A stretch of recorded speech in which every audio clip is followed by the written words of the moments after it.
Evening settles slowly over a quiet country road. The sky is fading to a muted blue, and the air has that in-between chill, neither day nor night.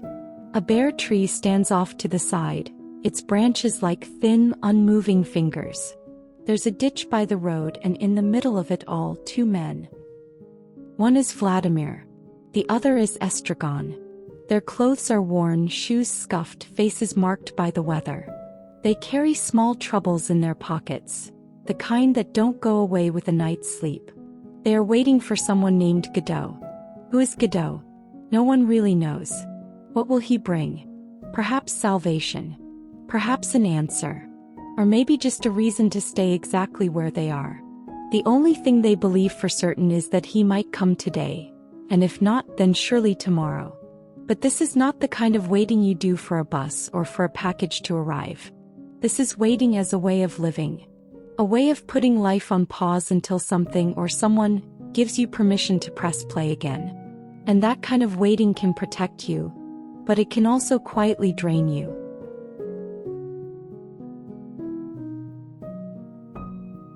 Estragon's first words are practical yet tired. Nothing to be done. He's hunched over, fighting with his boot as if it's holding a personal grudge. The leather creaks, he mutters under his breath. Vladimir, in contrast, is more in his head. He tries to piece together yesterday, what happened, whether they met in this exact spot, whether today is simply the same day wearing a different face. They speak in circles, questions without answers, half memories that trail off. It's both funny and strangely familiar. When you don't know what to do next, you can turn talking into the work itself. They think about leaving. They don't. They even talk about ending it all, half seriously, half to pass the time, but still they don't move. The truth is simple. Not deciding feels safer than making the wrong decision. But that safety comes at a cost. It slows the heart, dims the mind, and quietly teaches you to stay small.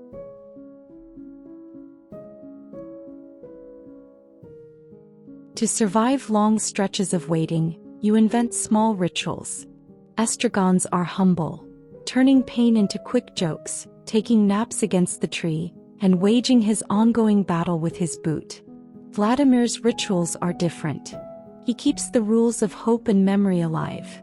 Keep watch, keep thinking, remember the appointment. Even if the appointment never happens, food becomes their clock. Carrots, turnips, radishes, small bites that divide the day into pieces they can hold in their hands. And then there are the hats. One hat off, another on. They swap hats, swap identities for a moment. Nothing changes in reality, but for a minute they feel different. They argue. They make up. They insult each other. They forgive each other. It's not love, it's survival. Two men holding each other in place so they don't drift too far into the dark.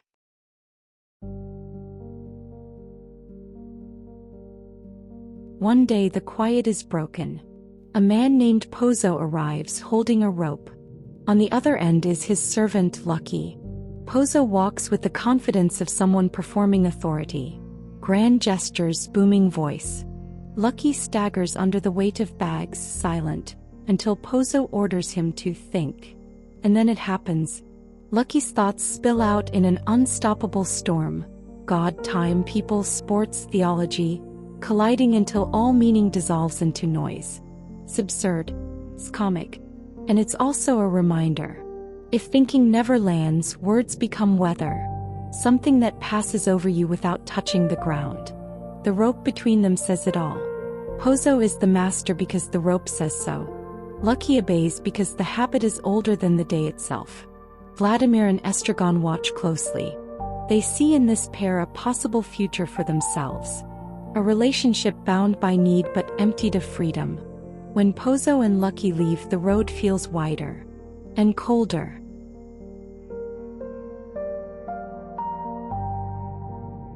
Later, a boy appears. He's polite, hesitant. His message is short. Godot will not come today, but surely tomorrow. He says he tends animals. One brother herds sheep, the other goats. Maybe one is beaten, maybe not. The details blur in his mouth as if he's been trained not to know. Vladimir leans toward him, trying to draw out something extra. Does Godot have a beard? Will he come in the afternoon or evening? Does he love you? The boy gives the same reply each time: I don't know, sir. When the boy leaves, the decision is made without being made. They will wait another day. Because waiting is the only plan where you can't make a mistake.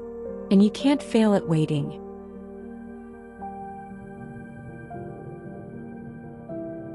The tree has changed. A few leaves have appeared overnight. Thin proof that time moves even when nothing else does. Pozo returns. This time he is blind. Lucky returns. This time he is mute. The rope is still there, but the roles have shifted. Power and dependency have changed shape, but neither has disappeared. Vladimir and Estragon try to help. They argue about how to help. They help badly. Once again they talk about leaving. Once again they don't. On stage it may look pitiful. But in the audience you might feel a quiet sting. How many times have we planned a different life only to wake up the next day in the same place?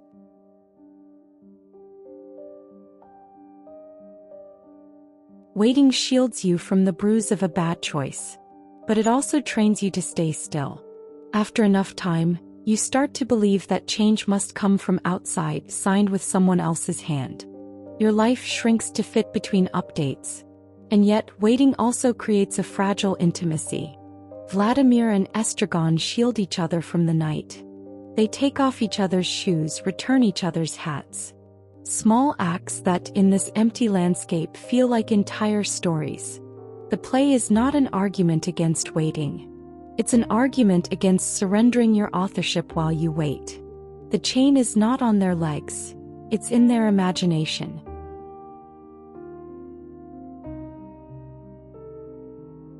Godot never comes. Or maybe he always does. In someone else's story. In this story, two men keep each other from disappearing.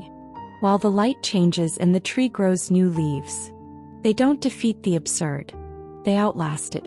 And sometimes that is enough to finish the day.